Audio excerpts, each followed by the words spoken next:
እና የኮማንዶ አዛዦች ሳይጠብቁት የደረሳቸውን ዜና በረቀቀ ጥንካሬና በሰለጠነ ትኩረት አዳመጡት።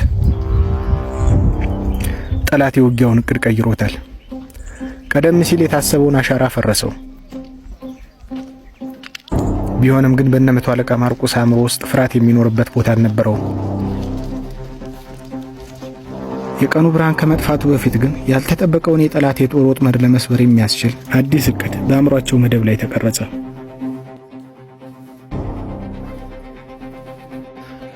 ሸለቋማውን የጃዊ በረሃ ጨርሰው ወደ ደጋማው የዳንግላ ወረዳ የተራራ አፋፍ ለመውጣት ሲያስቡ የጠላት ኃይል ደፈጣ ጥሎ ጠበቃቸው።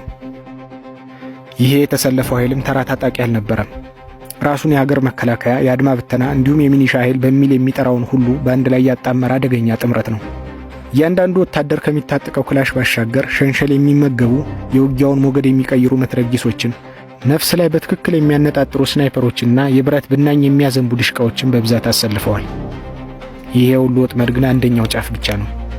ሁለተኛው የብረት አጥር ደግሞ ከባህር ዳር ወደ አዲስ አበባ በሚዘረጋው ጥቁር አስፓልት ላይ በምትገኘው ጭሮ ከተማ ላይ ተተክሏል። እዚሁ ላይ ደፍጦ የተቀመጠው ጠላት ደግሞ በራሱ አነጋገር ራሱን የሀገር መከላከያ፣ የመደበኛውና የጸረ ሽብሩ የፌዴራል ፖሊስ፣ የአድማ ብተናና የሚኒሻ ኃይል የተባሉ ኃይሎችን በአንድ ላይ ያጣመረ ህብረት ነው። በእጃቸው ከሚይዙት የነፍስ ወከፍ መሳሪያ ጀምሮ እስከ ዲሽቃ ድረስ ያለውን ሁሉ ታጥቀው አስፋልቱን በመዝጋት የፋኖን እንቅስቃሴ በትዕግስት እየተጠባበቁ ነው። ሶስተኛው ምሽግ ደግሞ አፈሳ በተባለችው ከተማ ላይ ተተክሏል። በዚህም ስፍራ ራሱን የመከላከያ፣ የአድማ ብተና፣ የሚኒሻ ኃይል እያለ የሚጠራው ጥምር ጦር የእሳት አውሎ ንፋስ ታጥቆ ይገኛል። ከክላሽ ጀምሮ እስከ ዲሽቃ ድረስ ያለውን የጦር መሳሪያ እስከ ሙሉ የተተኳሽ ክምችቱ ብቻ ሳይሆን ሰማይ ጠቀስ ፍንዳታ ለመፍጠር የሚያስችሉ ሞርተሮችን አዘጋጅተዋል። አራተኛውና የከፋው ግን በፋግታ ከተማ ላይ የተተከለው ነው። አራተኛው የጦር ረድፍ ከሁሉም በላይ የሚያስፈራና በብዛትም የሚልቅ ነው። ይሄ ጥምረት በመደበኛው የመከላከያ ሰራዊት አሰላለፍ ውስጥ በሶማሊያ ከአልሸባብ ጋር በሰላም የማስከበር ተልዕኮ ያገለገሉትንና የልዩ ዘመቻ ኮማንዶ ክፍሎችን ያካተቱ 3 ሙሉ ክፍለ ጦሮችን ጨምሮ የአድማ ብተናና የሚኒሻ ኃይሎችን የሚያካትት ግዙፍ ወታደራዊ አቅም ነው። የዚህ ኃይል ትጥቅ ደግሞ ከዙ 23 ጀምሮ ሞርተሮችን፣ ዲሽቃዎችን፣ ብሬኖችንና እስከ ነፍሰ ቀማ ስናይፐሮች ድረስ የተራቀቀ ነው።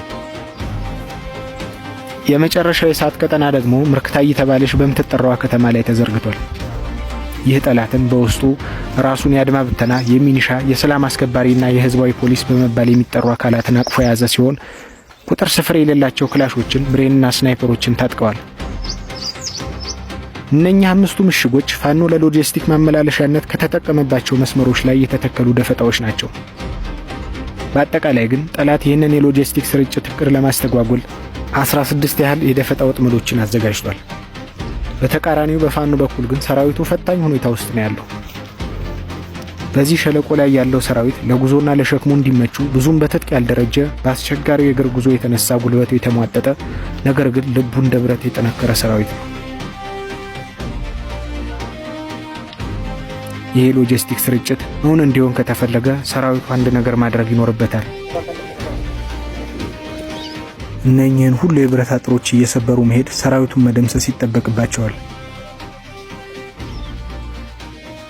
በትከሻው ላይ ብሬን፣ ስናይፐርና ክላሽ ብቻ የታጠቀው በዚህ ኦፕሬሽን ላይ በትጥቅ ያልደረጀው፣ በመንገድ ድካም የተጎሳቁለው ይህ የፋኖ አሰላለፍ እስከ ዙ 23 ድረስ የታጠቀውን ስጋ ሲቀለብ የሰነበተውን ራሱን የመከላከያ፣ የፌዴራል ፖሊስ፣ የአድማ ብተና፣ የሚኒሻ፣ የሰላም አስከባሪና ህዝባዊ ፖሊስ ብሎ የሚጠራውን ሁሉ ገጥሞ ማሸነፍ አለበት።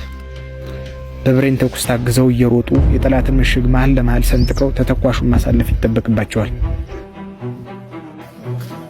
እነመቶ አለቃ ማርቆስ የወሰኑት ስልት እንዲህ ነው። መቼው ኃይል ምሽጉን ሲያፈራረስ ተሸካሚው ሰራዊት በተፈጠረው ቀዳዳ ውስጥ እየገባ መንገዱን ይቀጥላል። በወረቀት ላይ የሚሆን በአእምሮ ውስጥ የማይታሰብና የማይቻል ተግባር ሊመስል ይችላል። የጎጃም ሰማይ አዲስ የተረክት ምዕራፍ ሊመዘግብ ነው። የአባቶቻቸውን ታሪክ ቁመው ያዩ ጎጃም ተራሮችም ለዚህ ታሪክ ምስክር ሆነው ተመርጠዋል። ጸጥ ያሉ ጥልቅ ሸለቆች ይህንን አዲስ የጀግንነት ማሚቶ ለትውልድ ሊያስተጋቡ ተዘጋጅተዋል። የጦርነት ታሪክ የመሳሪያና የሰራዊት ብዛት ባለው ጦር ብቻ አይጻፍም። ይልቁንም የስነ ልቦናና የምክንያታዊነት ጥንካሬ ሚዛን ይደፋል። አጥፊና ጠፊ እኩል ጉልበት አይኖራቸውም። ወደዚህ ማሄድ ወደዚህ አቅጣጫ ነው የሚንቀሳቀሰው። ቦምቤ ነጣ ቀጠና ስለሆነ ማለት። ስለዚህ ወደዚህ ነው የምናደርገው። እያንዳንዱ አመራሮች እንዲሰባሰቡ አድርገው። ሶስት ግቡ። ወዴት ነው አብዛኛው ጠላት መምጣት የሚችለው? ዳር ከትሎ የሚመጣበት ከዚህ ወጥቶ ነው ወደ ድኛፈታ በመገናኛ እንደዚህ እንደመጣ እንደገና ተፈይተናል። ችግር የለም እንደመጣ እንደገና ተፈይተናል። እንገባለን። ወዶናን ደግሞ በዛ እንትን እንበላ የመጣው ካልሆነ በስተቀር ይሄኛው አሰፋ ኖርማል እንቅስቃሴ ወደ ታች ነው ያደረገው። ወደ ማን ነው የሚባለው? ከኡምብሪ ማርያም ወደታች አሰፋ ወደ ግራ በኩል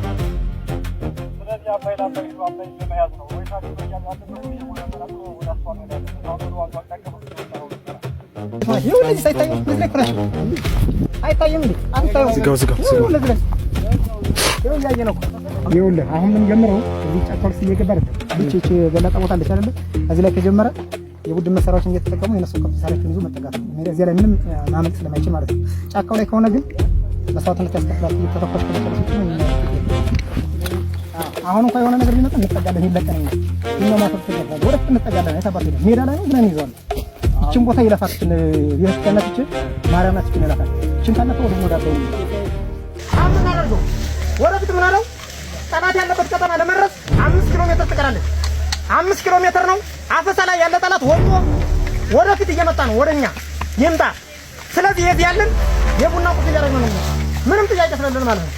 ድካም ወታደር ደከመ አይልም። ሎድ እየሞላን እየተዋጋን እየደመሰስን ነው የምንሄደው። ስለዚህ 44ኛ ከአሁኑ ሰዓት ጀምሮ መተኛት የለም። በቃ ከአሁኑ ሰዓት ጀምሮ ኳስ ጨዋታ ተጀምሯል። ሜዳውም ፈረሱም የኛ ነው። አሁን በኋላ መጋለብ ነው። ግልጽ ነው። አሁን በኋላ ማረፍ የሚባል ነገር የለም። ሎድ እየሞላን እየመጣን ነው የምንጓዘው። ጠላት የመጨረሻ አሁን በኋላ አንፋታም። በቃ አለቀ። አብሬ እሄዳለሁ 190ኛ እስከምታርፍበት ድረስ አብረን እንሄዳለን። እየመጣን እየደመሰስን ነው የምንሄደው። ምንም ወደ ኋላ የምንለው ነገር የለም። በየትኛውም ቦታ ያለ ጠላት የጋራ ጠላታችን ነው። የቀጠና ጠላት የለንም የሚባል ነገር የለም። የት ላይ ነው ያለ? እዚህ ላይ ግባ መታ እየመጣን ነው የምንንቀሳቀሰው። ግልጽ ነው። ስለዚህ በዚህ ልክ ነው የምንንቀሳቀሰው። አሁን ያፈሰው ቀድሞ ወጥቶ እየሮጠ ነው። ምናልባት እራት እንበላለን ብለን ያሰብነው እዚያው ነበረ። ቁርስ የላ ነው የምንበላው። ቁርስ ምንበላው ጭሮ ላይ ነው። እራት ምሳ ላይ ነው ያዘዝነው። ቁርስ የነገ ቁርስ ደግሞ የላ ነው ፋግታ። ግልጽ ነው። ስለዚህ በዚህ ልክ ነው ይበላል። አሁን እንቅስቃሴያችን የሚሆነው ርቀታችንን ጠብቀን የምድር ኃይሉን አይተነዋል። ምንም ከኛ በታች አይደለም። የመጨረሻ የበታችን በታች። ስለዚህ ምንድነው በላሚ ወራጉራው ጥንቃቄ አድርገን ርቀታችንን ጠብቀን በአገባቡ መንቀሳቀስ ነው። በየደረጃ ያለ አመራር ያስተባብራል። እናንተ ርቀታችንን ጠብቃችሁ ከፊት ያለውን ከተዋጋ እንጓጓለን። ዝም ብሎ ከመጣ ደግሞ መሳሪያ እየተቀበልና አሁን ዘሎ ወደ ያሸከመ መንቀሳቀስ ነው። ግልጽ ነው። ያስፈልግም አሁን ጉዞ ወደፊት ይቀጥላል።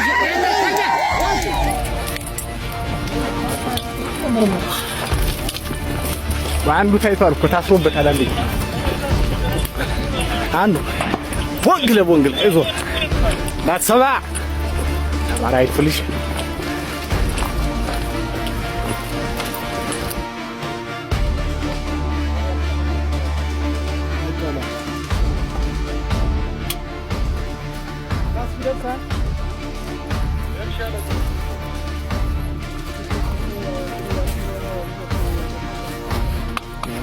ስልክ አረነ እንግባባለን። በዚህ ወይ ደግሞ አንዳንድ ሰው 3 ሰው ብቻ ነው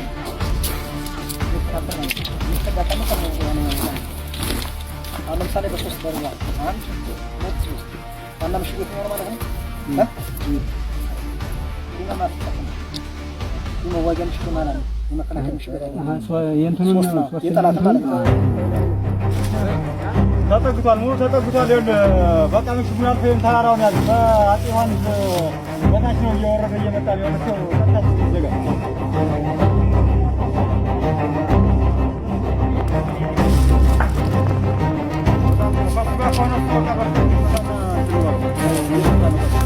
ስለዚህ አስተባብረናል። ብሬኑ ለተቋጭቶ ያገኘው በቃ አስተባብረ እዛ ጋር ተነስና እንትን ነው ብሬኑ ደስቶ እንግዲህ እና ቦታ እያያዝክ ነው።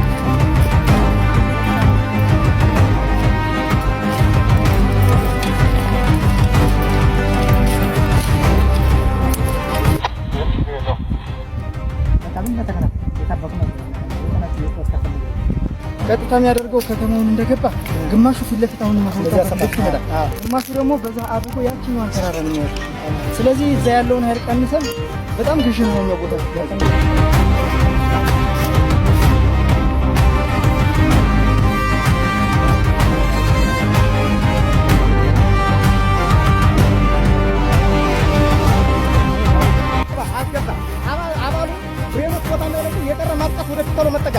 አሁን ተጀምሮ ያለ እንዳይቋረጥ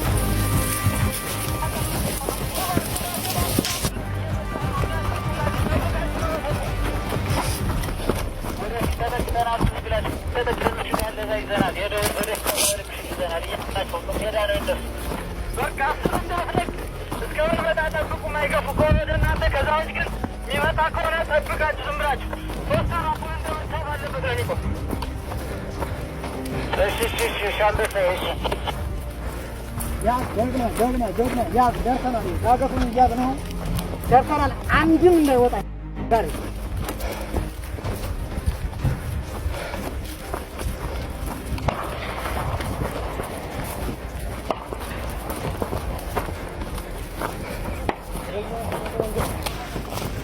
አቤት አቤት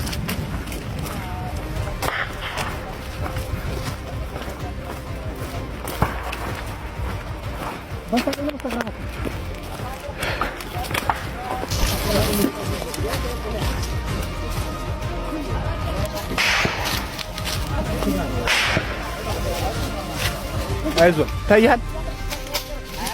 ታያል ሶል መጀመሪያ ያለበትን ቦታው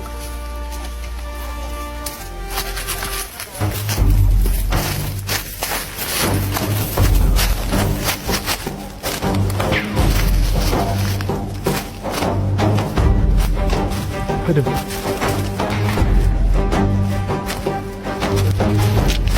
አየረን ጥንቃቄ አድርግ። የተወረወረ ነው የወገን ሞርተር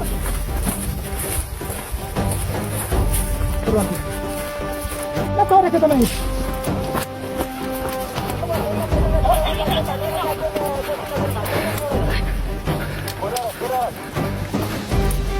ዜሮ ግብ ነው።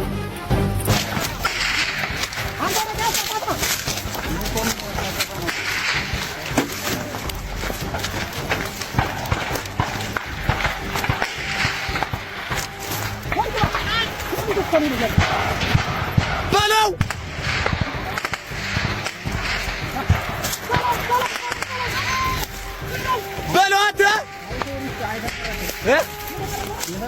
አውቶ እሱ ነው አውቶ ነው እንዴ ተማረከ እንትናት እንጂ አፈሙዝ አይደል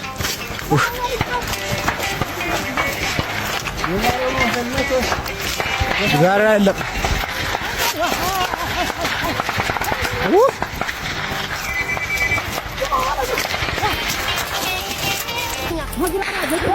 ጠላት ነው። ታኛው ጠላት ነው። በቃ አንተ በስተግራ በኩል ያለ ሰላም ያለው ጠላት ነው።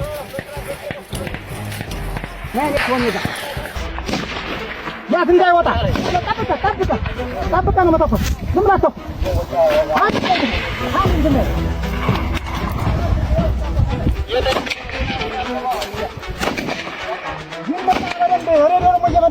በደንብ ይመታ። ይሄኛው እንዳይወጣ ማለት ነው። አንድ ጠላት እንዳይወጣ በሱ በኩል ያለው እንዳይነጥቅ አጥናቱ እንዳያመልጥ አንድ እንዳያመልጥ እንዳይሮጥ ይሽንታ ባው ያረና በለው እየጠበቀ እያለ ነው እያለ ሲንቀሳቀስ ጭንቅላቱ ነው ማለት እንዳይነሳ ብቻ ሰርበት። ዝም ብለህ ታርጌት አድርግ እንዳይነሳ እሰርበት። አታኩስ አስሮ ዝም ብለህ ጠብቀው እየጠበቅ ማለት የት አለ ዝም ብለህ ታርጌት እየጠበቅ በለው ሶል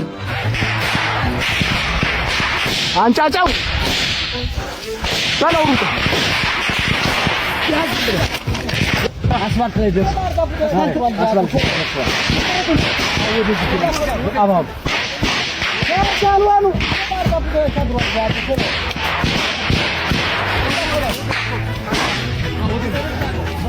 አመት ላይ ናቸው